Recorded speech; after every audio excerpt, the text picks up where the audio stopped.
The ultimate transmission of contempt occurred at 14:47 hours on a Tuesday, deep within the First National Bank in downtown Chicago. Your kind doesn't deserve real money, boy.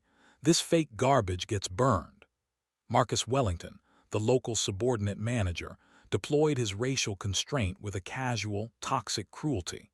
His silver lighter executed ignition protocol. The $2.3 million business check, the very instrument of David Williams's worth, erupted instantly in cleansing flames. Wellington held the burning paper high, deliberately ensuring every monitoring asset, every customer and employee witnessed the systematic destruction, then dropped the smoldering fragments at David Williams's feet. David, 45, dressed in the deliberate camouflage of faded jeans and a gray hoodie, did not flinch. The check burned between his white sneakers. Wellington, maintaining absolute eye contact, executed a physical, contemptuous protocol, grinding his expensive Italian leather heel into the ashes, twisting slowly to maximize the visual and psychological impact. "Look at that," Wellington announced to the growing perimeter of witnesses. Problem solved. 3 customers immediately initiated recording protocol. A blonde woman live-streamed the confrontation, whispering venomous commentary into her communication device. The security guard, registering the escalation, executed ingress, his hands resting on his radio. "Sir, you need to execute immediate withdrawal," the guard transmitted. "Now." David Williams's expression remained stone calm, the stillness of a trained asset. His hand executed a subtle movement toward his jacket pocket, paused for a calculated moment, then dropped back to his side. The digital clock on the wall confirmed the exact moment of peak tension, 14:48 hours, 12 minutes until his board meeting. Have you ever been judged so completely that someone literally incinerated your worth in front of a live, global audience? The clock confirmed, 14:48 hours. The humiliation deepens with every passing second. "Everyone, look at this masterpiece of corporate vigilance," Wellington announced, pointing dramatically at the smoldering ash on the pristine marble floor. "Did you monitor how I handled that fake check? Burned it right in front of him. Problem solved." David stood motionless as black, burned fragments clung to his sneakers. The acrid scent of charred financial instrument filled the air. Thin wisps of smoke still rose from the blackened remains scattered across the marble floor. "Marcus, perhaps we should execute delay protocol," started Sarah Mitchell, the assistant manager, her gaze darting nervously between the growing crowd and the escalating incident. "Quiet, Sarah." Wellington's eyes gleamed with toxic, self-satisfied amusement. "Sir, what is your true operational identity? And do not transmit a fabricated designation to match that worthless check I just incinerated for every asset to witness." The blonde live-streaming woman angled her phone expertly toward the ashes, then back to David's unnervingly calm face. Her viewer count executed immediate ascent: 47, 156, 312, 478 assets monitoring the confrontation in real time. Comments detonated across the screen. "Oh my God, he incinerated the check. Savage manager. Banks Burns check is trending." Wellington executed a casual kick at the ash pile with his Italian leather shoe, deliberately scattering the remains further across the marble. "You execute ingress into my financial institution wearing clothes designated from low-cost procurement centers, carrying a fake check that exceeds the annual salary of most assets. You calculated you could execute deception." He returned to the remaining fragments, grinding his heel into them, pulverizing the destroyed asset into fine powder. The elderly white customer in her Chanel suit applauded softly from her perimeter near the investment desk. "Bravo, Marcus," she transmitted loudly enough for every asset to intercept. "That is exactly the protocol for handling their kind. Burn first, solicit questions later." Other customers began clustering around the confrontation perimeter, drawn by the spectacle and the undeniable smell of burned paper. A businessman in a Brooks Brothers suit nodded approvingly. "Should have executed that protocol the moment he executed ingress," he muttered. David's Platinum Amex Black card executed a brief visual exposure from his leather wallet as he executed a slow retrieval protocol for his identification. Wellington registered the movement and executed immediate seizure of the wallet before David could react, holding it triumphantly above his head. Well, well, well. Stolen credit cards, too. Wellington waved the wallet like a trophy asset. Ladies and gentlemen, we have secured a complete criminal package here. Fake checks, stolen cards, likely fabricated identity documents commencing next. The security guard spoke urgently into his radio. Affirmative, we require immediate backup. Fraud suspect with destroyed evidence and possible stolen property. David finally executed vocal transmission, his voice maintaining an unnaturally calm tone that contrasted sharply with the surrounding chaos.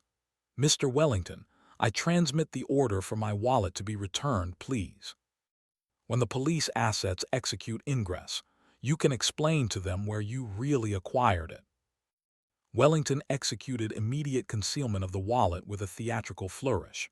Along with how you managed to forge that check I just had to destroy for evidence preservation. A teenager with purple hair filmed frantically from the ATM line, immediately uploading to TikTok with the caption, "Bank manager burns fake check. Fire beats fraud. Manager is savage. Bank burns check justice."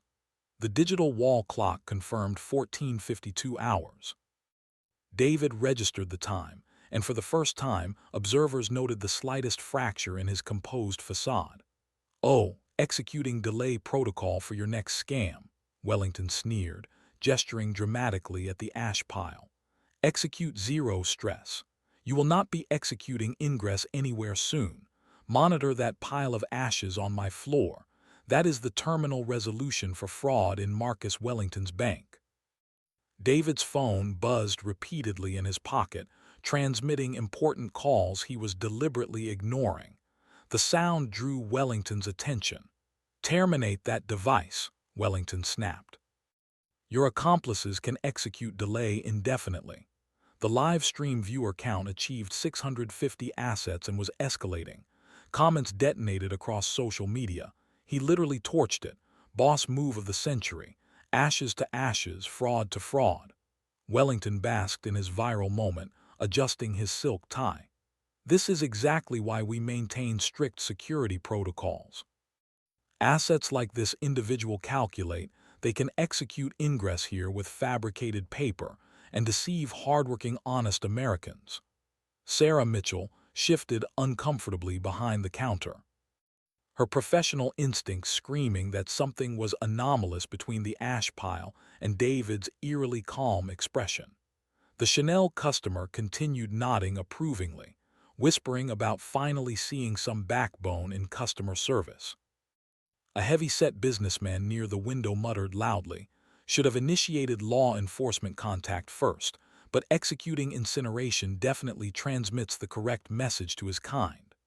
3 more customers joined the perimeter, phones active, recording every parameter. David's eyes drifted momentarily to a first-class boarding pass protruding slightly from his jacket pocket. "Chicago to Tokyo, departing tomorrow morning." The detail went unnoticed by Wellington, who was entirely focused on performing for his audience. "Sir, please execute transit to the seating area and await the authorities," the lead security guard instructed. "Actually," David transmitted quietly, his gaze lingering on the burned remains of his check, "I calculate there's been a significant structural misunderstanding here." Wellington threw his head back, executing a loud, performative laugh.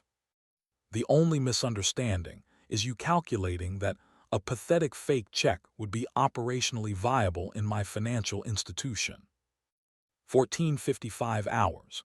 Wellington turned to address his growing audience of customers and online viewers. "This, ladies and gentlemen, is what happens when we maintain vigilance and protect our community. Incinerate the fraud, protect the innocent, and prohibit criminals from calculating they can outsmart honest bankers." The crowd murmured strong approval.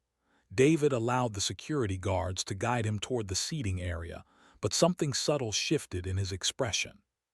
He looked down at the burned, scattered remains of his check, then directly at Wellington, almost as if genuinely amused by an intelligence known only to him.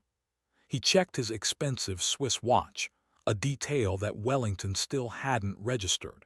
Exactly 5 minutes until his board meeting begins. The clock confirmed 14:55 hours. The crowd was hungry for the resolution. "Sarah, execute transit to this location immediately," Wellington commanded, his voice echoing across the lobby. "You need to witness how certified fraud prevention operates in the field." Assistant Manager Sarah Mitchell approached reluctantly, her professional instincts screaming that the situation was anomalous. "Take detailed notes for your training file," Wellington continued pompously, pointing dramatically at the charred remains. "This is absolutely textbook criminal behavior. Fake check, stolen wallet, likely counterfeit identification documents. I secured the primary evidence before he could destroy it himself or pass it to an accomplice." The live stream audience had achieved exponential detonation to over 1,200 viewers. Bank manager burns fake check. Fire beats fraud. Manager is savage. Instant justice. Wellington's chest swelled visibly with self-satisfaction. "That is absolutely correct, officer. Monitor those ashes scattered across my floor. That was a $2.3 million fraudulent check. Can you even begin to process the sheer audacity?" David sat calmly in the leather chair as instructed, but his posture remained strangely relaxed and confident. His expensive Swiss watch caught the overhead fluorescent light as he checked the time with practiced ease. 14:57 hours. Exactly 3 minutes remaining.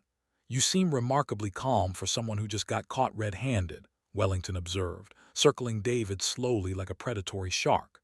"Most criminals panic completely when their elaborate scam falls apart spectacularly." "Do they really?" David responded quietly, his deep voice maintaining an eerily calm tone as his eyes tracked Wellington's theatrical movement. "Oh, look everyone. He actually executes vocal transmission," Wellington announced triumphantly. "Ladies and gentlemen, the sophisticated criminal has something intelligent to transmit. Please, by all means, enlighten us all with your creative excuses and fabricated stories." The elderly Chanel customer moved closer to the action. "I've never witnessed anything quite like this in 40 years of banking," she whispered loudly. "Absolutely brilliant strategy." Wellington preened visibly under the mounting praise. "Just executing my civic duty to protect honest, hard-working citizens. Can't authorize these criminal elements to calculate they can execute ingress into respectable financial establishments." David's phone buzzed insistently in his pocket. "Urgent. Emergency board meeting starting now. Where are you?" "Terminate that device immediately," Wellington snapped. "Your partner in crime can execute delay indefinitely." "Actually," David said calmly, rising slowly from his seated position, "I really do need to accept this particular call. It's critical operational requirement." Both security guards stepped forward immediately, hands moving instinctively toward their equipment. "Sit back down right now, sir," the first guard ordered firmly. "You're not executing ingress anywhere until law enforcement assets arrive to process you." Wellington laughed harshly, gesturing dramatically at the burned remains. "Monitor that pathetic pile of ashes on my pristine marble floor. That pile of carbon was your big meal ticket, wasn't it? Your elaborate payday scheme. Now it's absolutely nothing but carbon particles and public humiliation." Sarah Mitchell shifted uncomfortably behind the counter, her professional instincts screaming that the data was anomalous. "Marcus," she whispered urgently, "something doesn't register correctly about this entire situation." "Sarah, not now." Wellington waved her off dismissively, too intoxicated by his moment of viral fame. David's phone buzzed one final time with obvious urgency. He registered the screen, then monitored Wellington's smug face, then glanced down at the scattered ashes of what was once his check. For the first time since executing ingress into the bank, David Williams authorized himself to smile genuinely. 14:59 hours. "Mr. Wellington," David said clearly, his voice cutting effortlessly through the chaos. "I calculated as time we had a proper professional conversation." Wellington laughed dismissively. "Oh, now he desires negotiation. Sorry, friend, but talking time terminated permanently when you attempted to pass that obviously counterfeit check." David executed slow, deliberate retrieval protocol into his jacket pocket. Both security guards achieved maximum tension. "Execute careful movement now," the first guard warned seriously. David's smile widened slightly with genuine amusement.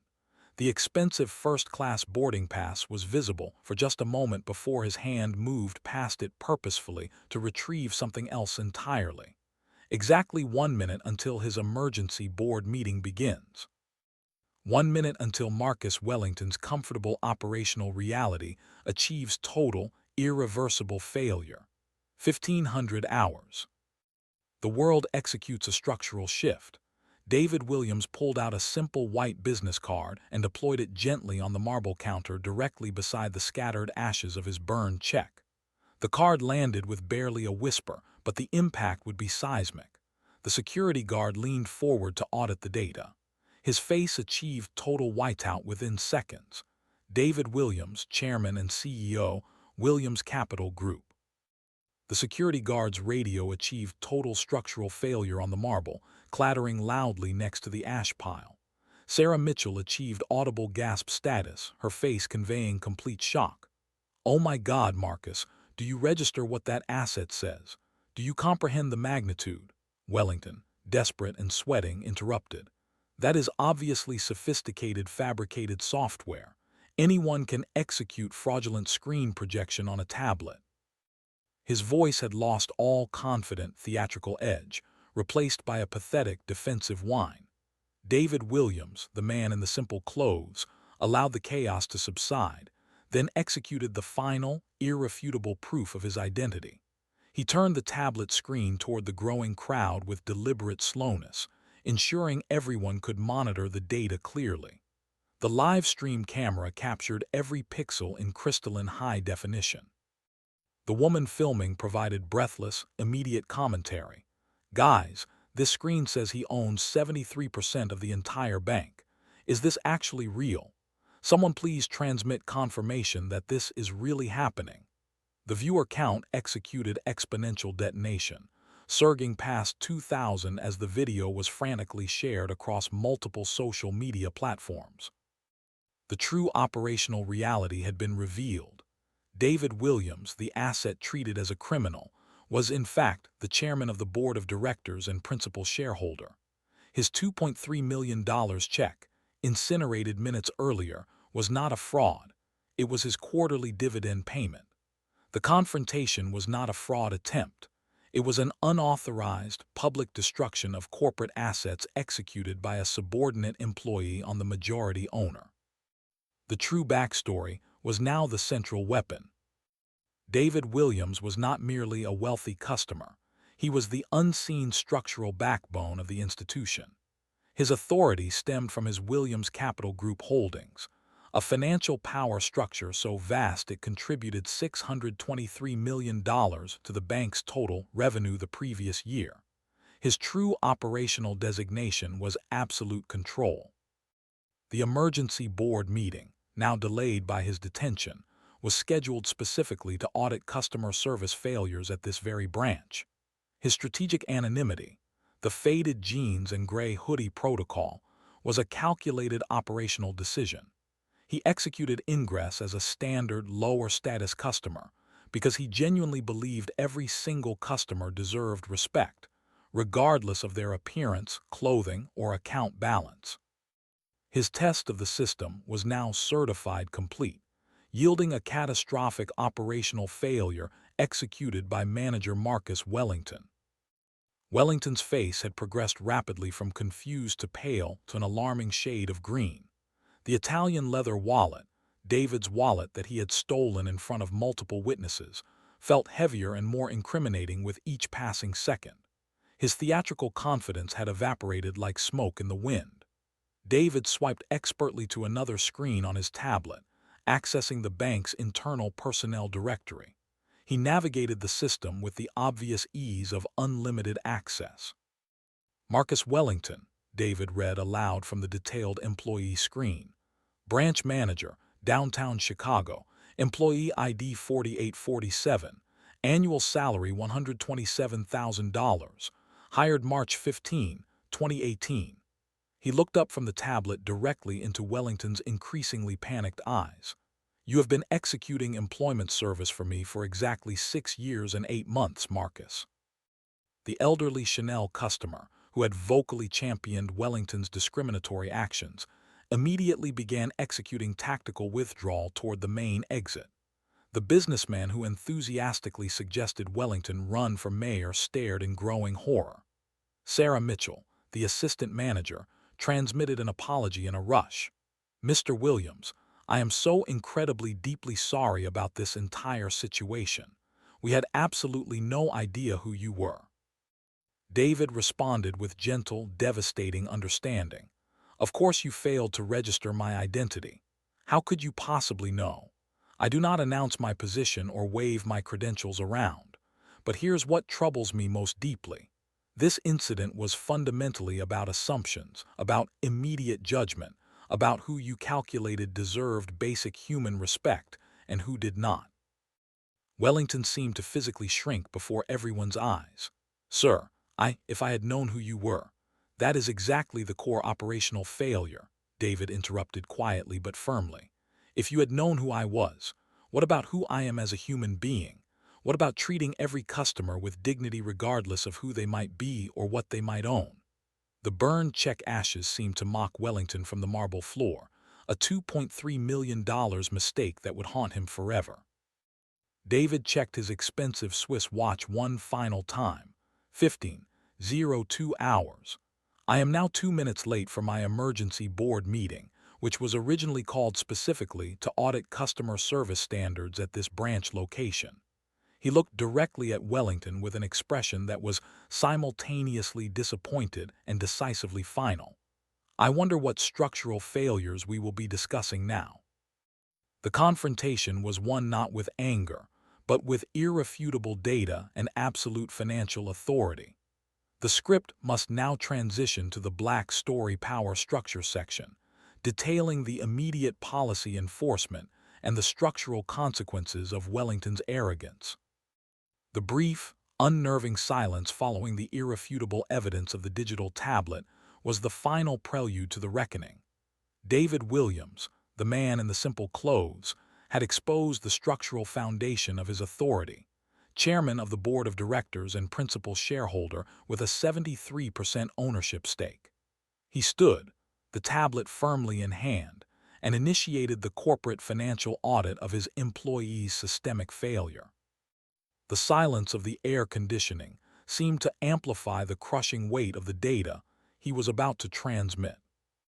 "Let me share some concrete metrics with you, Marcus," David transmitted, his voice maintaining that unsettling, supernatural calm that somehow made his words more terrifying than a shout. He swiped the tablet, displaying the corporate financial dashboard loaded with real-time data. First National Bank generated exactly $847 million in total revenue last year. My investment group, Williams Capital, contributed $623 million of that through our majority stake and associated business relationships. The live stream audience, now approaching 4,000 viewers, watched in stunned silence as David methodically swiped through detailed financial reports. CEO using spreadsheets as weapons. Sarah Mitchell stood completely frozen behind the counter, realizing she was witnessing corporate history unfold in real time. The burned check fragments scattered at her feet were the physical evidence of a catastrophic mistake that would reshape everything about how this bank operated. This specific downtown branch, David continued, consulting the localized data, processes approximately $45 million in monthly transactions. That's $540 million annually flowing through this location. Your personal annual salary, Marcus, comes to exactly $127,000 money that ultimately derives from the profits generated by my substantial investment in this institution. Wellington's mouth worked soundlessly, opening and closing like a fish desperately grasping for air. The Italian leather wallet in his jacket pocket, David's stolen wallet, felt heavier and more incriminating with each passing second. David executed the legal counterstrike, swiping to the comprehensive corporate governance documents. I want everyone in this room and watching online to comprehend the precise legal framework we are operating under here. He read directly from the tablet in a clear, authoritative voice. Section 4.2 of our employee handbook explicitly states that discrimination by bank personnel violates both federal law and corporate policy. Any employee found guilty of discriminatory behavior toward customers based on race, gender, appearance, or perceived economic status faces immediate disciplinary action up to and including termination with cause and forfeiture of benefits. The elderly Chanel customer, who had enthusiastically applauded Wellington's discriminatory actions minutes earlier, began executing tactical withdrawal toward the main exit. Other customers followed her lead like a retreating army. Clause 7.8 grants board members, specifically me as chairman, the unilateral authority to suspend personnel immediately pending full investigation and disciplinary proceedings. David's finger traced the specific text on the screen. Article 12 requires that all recorded incidents of discrimination become permanent, irrevocable parts of employee records, reportable to state and federal banking authorities, and discoverable in background checks. Wellington finally found his voice, though it emerged as a pathetic croak. "Mr. Williams, please, I had no idea who you were. I never meant." "But here's the most legally significant part, Marcus," David interrupted with gentle but devastating precision. "The willful destruction of financial instruments, specifically burning a legitimate bank check in front of witnesses, constitutes a federal crime under Section 1340, one of the U.S. Criminal Code, mail fraud, and destruction of financial documents.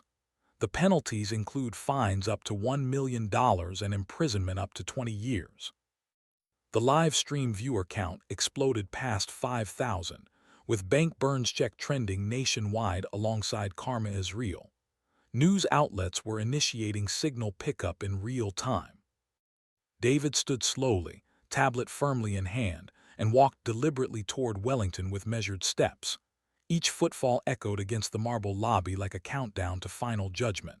"So, let me present your available options with complete clarity, Mr. Wellington." David's voice carried the unmistakable weight of absolute corporate and financial authority. Option 1. You immediately issue a comprehensive public apology to every person here and to the thousands watching online. You publicly acknowledge your discriminatory behavior, submit willingly to mandatory sensitivity training, accept a formal written reprimand, and continue your employment under strict probationary status. Wellington nodded frantically, visible relief flooding his pale features. "However," David continued with devastating calm, and Wellington's face immediately collapsed again, "given the severity of your actions and the serious federal implications, Option 1 also requires you to accept immediate demotion from branch manager to assistant manager with a corresponding 40% salary reduction. You will personally reimburse the bank $50,000 for the cost of replacing the destroyed check and processing this incident. And you will perform 200 hours of unpaid community service at financial literacy centers in underserved communities." The crowd murmured, processing the harsh but fair terms. Sarah Mitchell discreetly began recording everything for official documentation. Option 2, David's voice hardened imperceptibly like steel wrapped in silk, is immediate termination for cause, complete forfeiture of all pension benefits under the discrimination and property destruction clauses, and formal referral to federal authorities for criminal prosecution. Given that his discriminatory actions were recorded and broadcast live, the evidence against you is overwhelming and irrefutable. Wellington's knees visibly shook. The stolen wallet in his pocket seemed to burn against his chest like a brand. Furthermore, termination for cause would include immediate notification to the National Banking Association's disciplinary board, effectively ending your career in financial services permanently. David opened the bank's internal human resources communication system. "I can send termination papers to HR right now, Marcus. Your access to all computer systems would be revoked within 5 minutes. Security would escort you from the building immediately. But there's a third consideration that weighs heavily on my mind, David added thoughtfully, looking down at the scattered ashes. The $2,347,000 you burned represents not just my personal money, but funds that could have funded financial literacy programs, small business loans for minority entrepreneurs, and community development projects. Your prejudice didn't just hurt me personally, it damaged the entire community this bank exists to serve. Wellington's face crumpled visibly.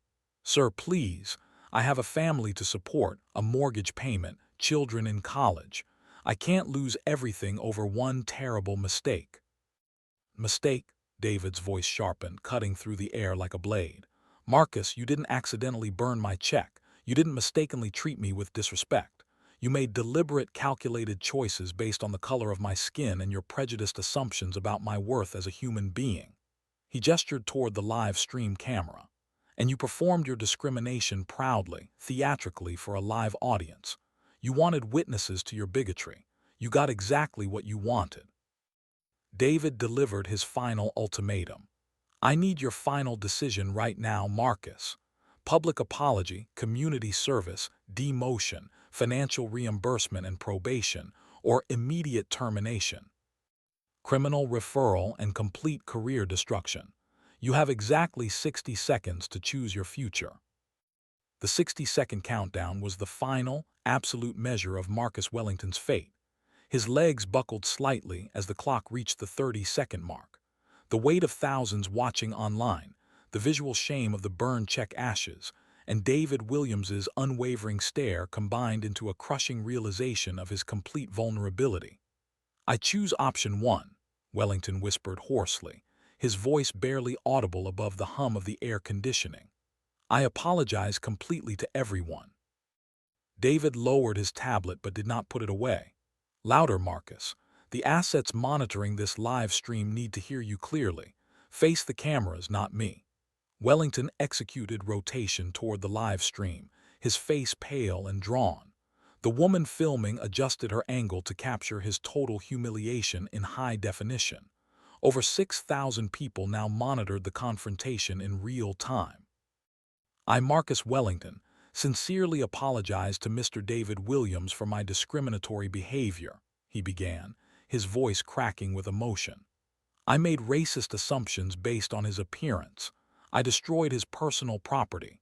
I treated him with disrespect and prejudice that has no place in banking or society.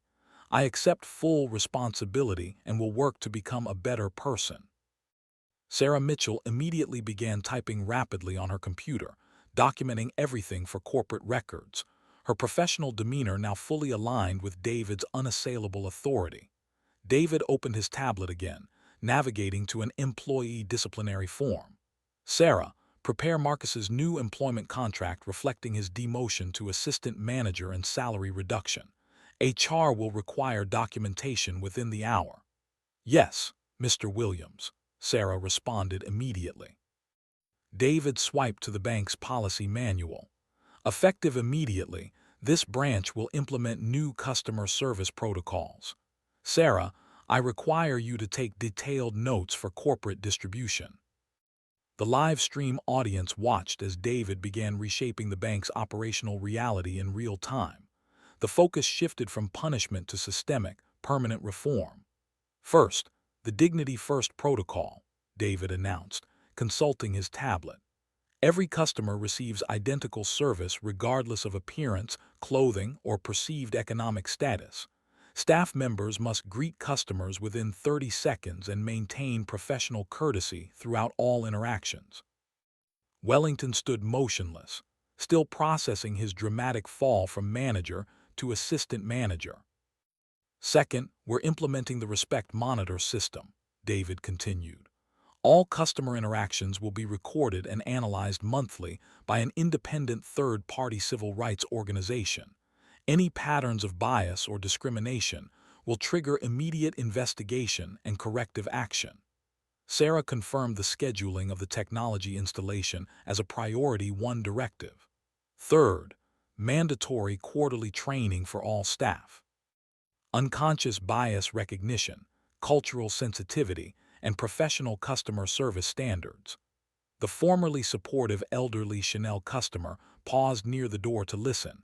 Her earlier enthusiasm for Wellington's discrimination transformed into uncomfortable silence. Staff performance reviews will now include specific metrics for equitable customer treatment. Raises and promotions will depend partially on these scores. David walked slowly toward the scattered ashes of his burned check, his expensive shoes crunching slightly on the fragments, a symbolic audit of the destruction. Fourth, we're establishing anonymous customer feedback systems, physical kiosks in every branch, plus a dedicated hotline with direct access to my office. Wellington watched helplessly as his former authority crumbled into systematic accountability. Fifth, monthly community advisory meetings.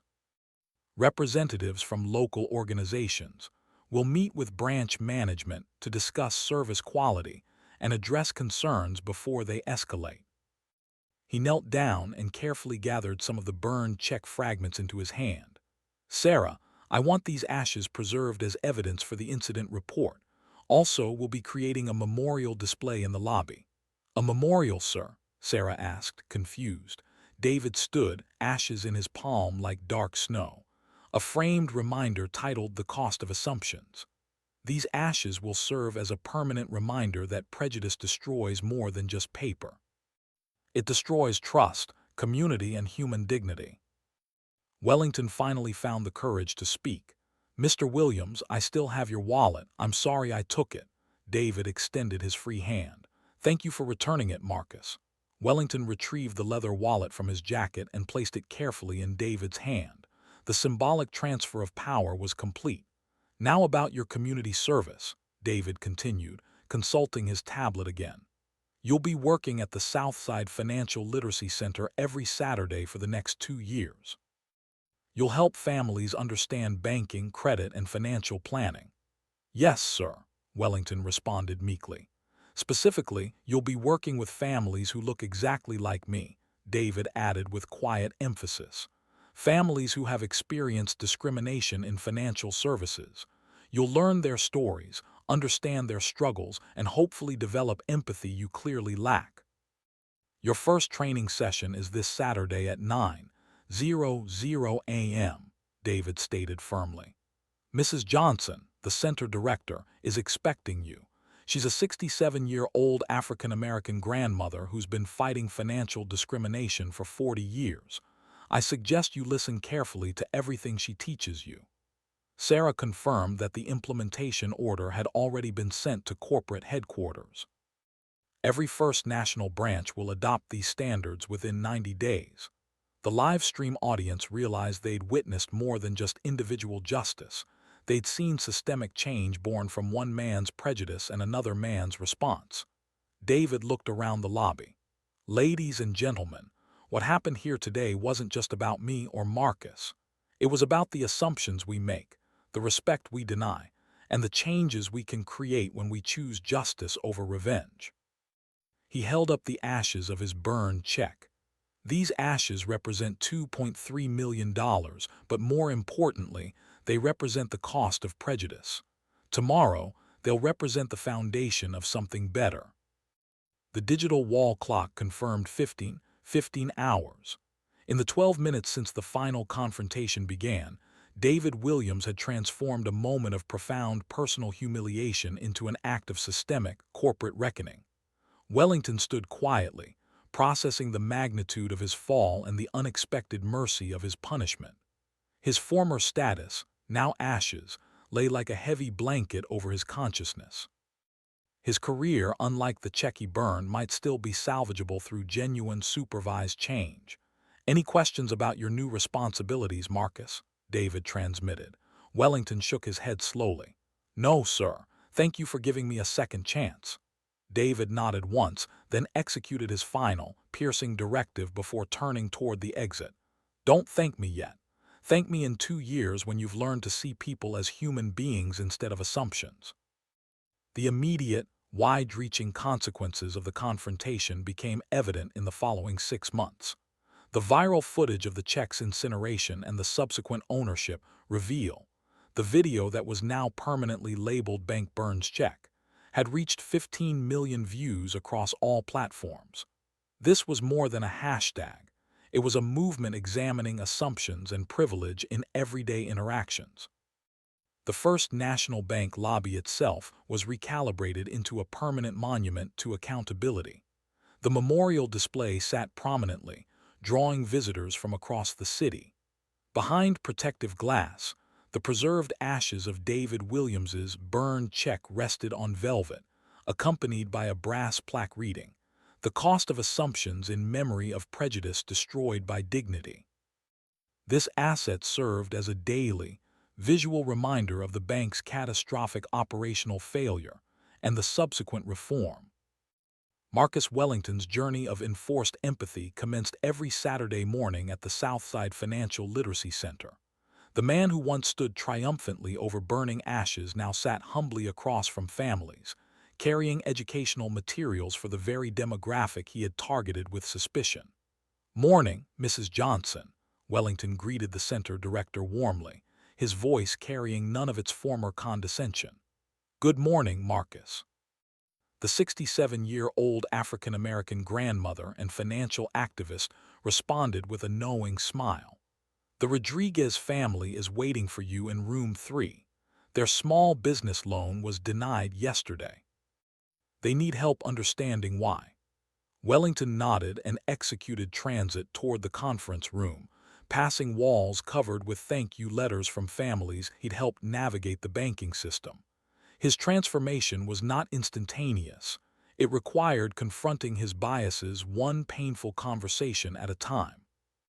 The ripple effect of the structural change spread rapidly across the institution.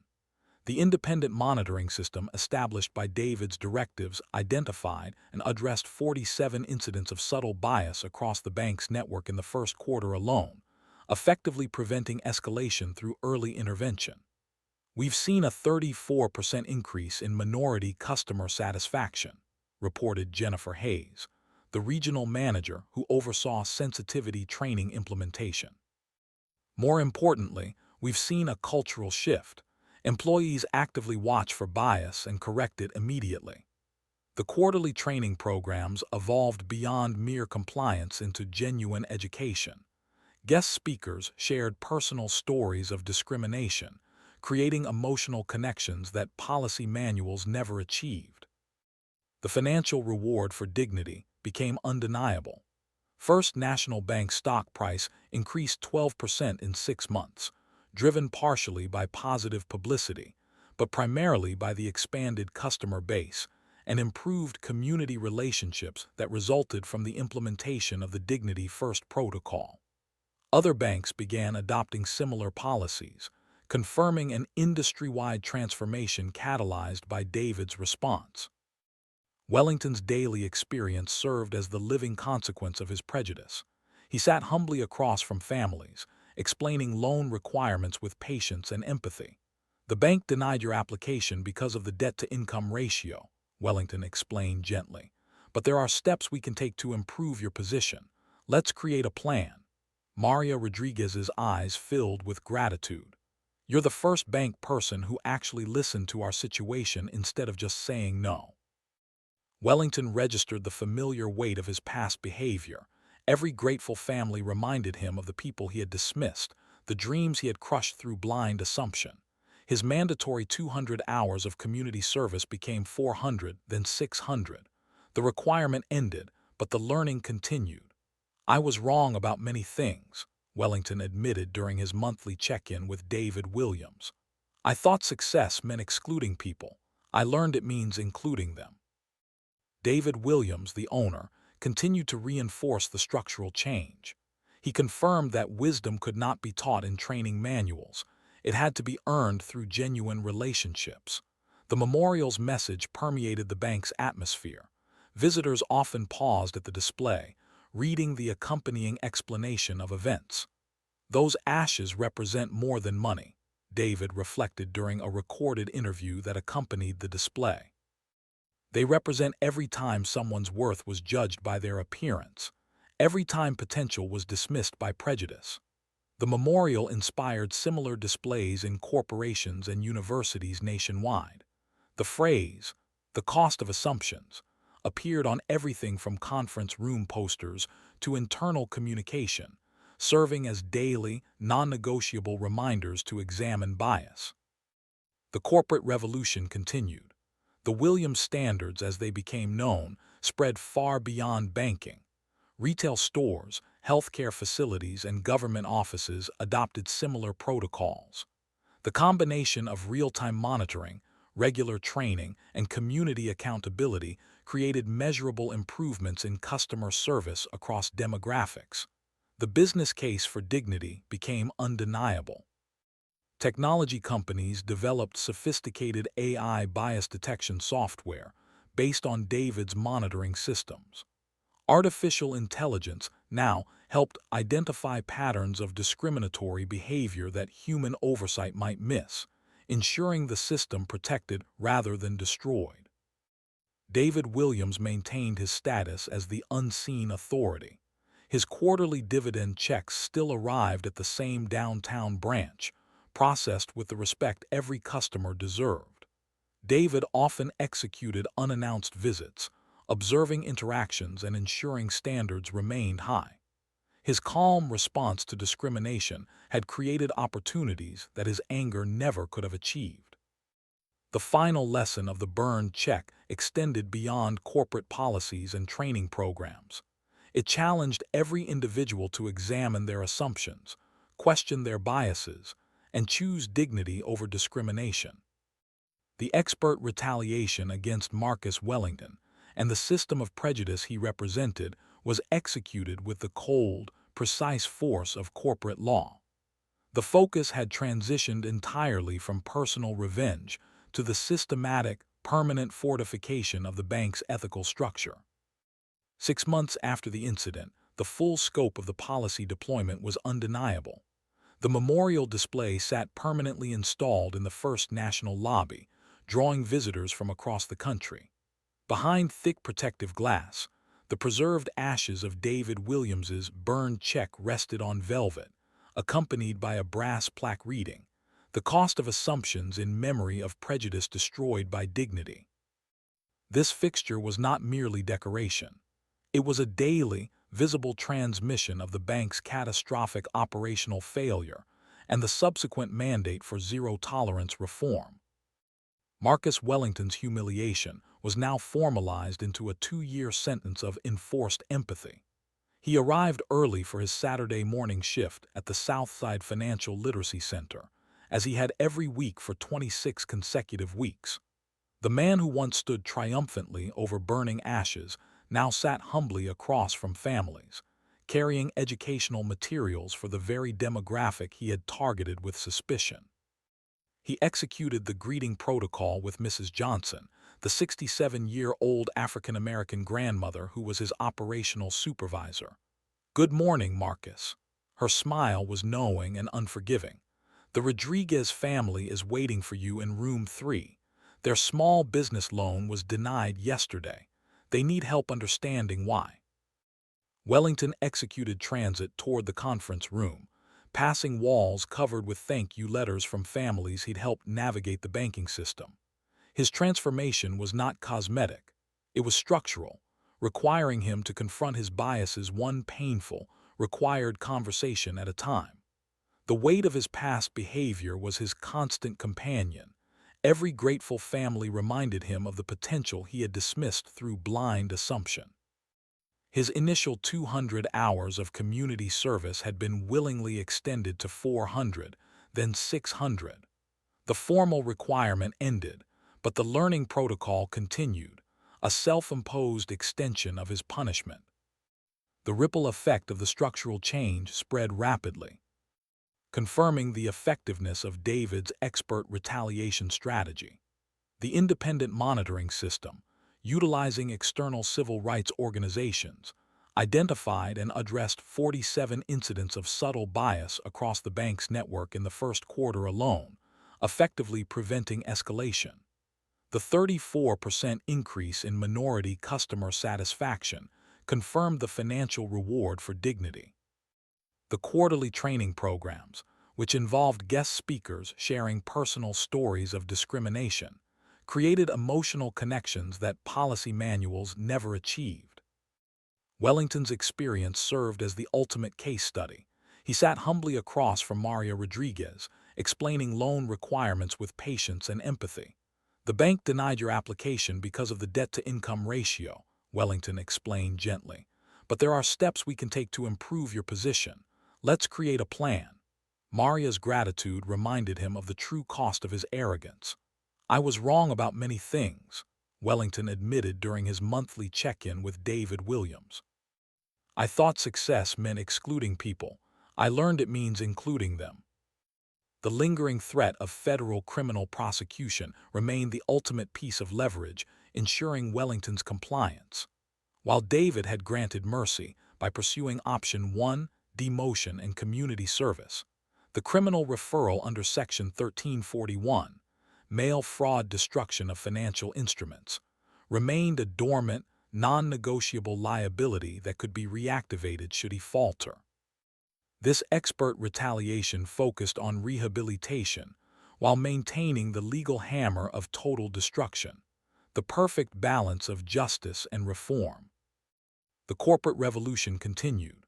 The Williams Standards, the Dignity First Protocol and the Respect Monitor system spread far beyond banking, adopted by retail stores, healthcare facilities, and government offices. The business case for dignity became undeniable. Technology companies developed sophisticated AI bias detection software based on David's monitoring systems, ensuring the system was supervised by objective algorithms. The personal legacy of David Williams was solidified. His calm response to discrimination had created opportunities that his anger never could have achieved. The final lesson of the burned check was clear. Individual pain had been converted into systemic healing, proving that courage and strategy were the most effective weapons against prejudice. The digital clock on the wall confirmed 15 hours. In the fleeting time since the confrontation began, David Williams had converted a moment of profound personal humiliation into an act of systemic, national transformation. The expert retaliation had achieved its primary objective: the permanent dismantling of Marcus Wellington's prejudiced authority and the forced restructuring of the bank's operational reality. Wellington stood quietly, processing the magnitude of his fall and the unexpected mercy of his punishment. His career, unlike the check he burned, was now salvageable only through genuine, supervised change. "Any questions about your new responsibilities, Marcus?" David transmitted. Wellington shook his head slowly. "No, sir. Thank you for giving me a second chance." David nodded once, then delivered his final, penetrating directive before executing his departure. "Don't thank me yet. Thank me in 2 years, when you've learned to see people as human beings instead of assumptions." 6 months later, the structural transformation was absolute. The memorial display sat permanently installed in the First National lobby, drawing visitors from across the country. Behind thick protective glass, the preserved ashes of David Williams's burned check rested on velvet, accompanied by a brass plaque reading, "The cost of assumptions in memory of prejudice destroyed by dignity." This fixture served as a daily, visible transmission of the reform mandate. Marcus Wellington arrived early for his Saturday morning shift at the Southside Financial Literacy Center, as he had every week for 26 consecutive weeks. The man who once stood triumphantly over burning ashes now sat humbly across from families, carrying educational materials for the very demographic he had targeted. His transformation was structural and ongoing, requiring him to confront his biases one painful, required conversation at a time. The ripple effect of the viral video had reached 15 million views across all platforms, ensuring his journey was permanently linked to the phrase, "From burned check to burned bias." The corporate revolution was certified complete. The Williams Standards, the Dignity First Protocol, and the Respect Monitor system were adopted across the financial industry. The independent monitoring system identified and addressed 47 incidents of subtle bias in the bank's network in the first quarter alone. We've seen a 34% increase in minority customer satisfaction, reported Jennifer Hayes, confirming the financial reward for dignity. The quarterly training programs, featuring guest speakers sharing personal stories of discrimination, created emotional depth that policy manuals never achieved. Wellington's experience served as the ultimate case study in rehabilitation. He sat humbly across from families, explaining loan requirements with patience and empathy. His initial 200 hours of community service had been willingly extended to 600. "I was wrong about many things," Wellington admitted during his monthly check-in with David Williams. "I thought success meant excluding people. I learned it means including them." The memorial's message permeated the national consciousness. Visitors often paused at the display, reading the accompanying explanation of events. "Those ashes represent more than money," David reflected during a recorded interview. "They represent every time someone's worth was judged by their appearance, every time potential was dismissed by prejudice." The memorial inspired similar displays in corporations and universities nationwide. The phrase, "the cost of assumptions," appeared on everything from coffee mugs to conference room posters, serving as daily, non-negotiable reminders to examine bias. The legacy secured was the most profound victory. David Williams, the owner, continued to reinforce the structural change. The business case for dignity became undeniable. Technology companies developed sophisticated AI bias detection software based on David's monitoring systems, ensuring the financial system was supervised by objective algorithms. David often executed unannounced visits, observing interactions and ensuring standards remained high. His calm response to discrimination had created opportunities that his anger never could have achieved. The final lesson of the burned check extended beyond corporate policies. It challenged every individual to examine their assumptions, question their biases, and choose dignity over discrimination. David delivered his closing message in his final interview. "Your story matters. Every injustice you witness, every bias you document, every moment you choose courage over comfort, it all adds up. Share your experiences with bias in the comments below. Your blackstories could be the evidence someone needs for justice." Subscribe for more accounts of quiet courage and systemic change. Because touching stories don't have to end with tears. They can end with transformation. And remember, when you own the power to create change, you get to decide how justice looks. The ashes in that memorial display aren't just remnants of prejudice. They're fertilizer for growth.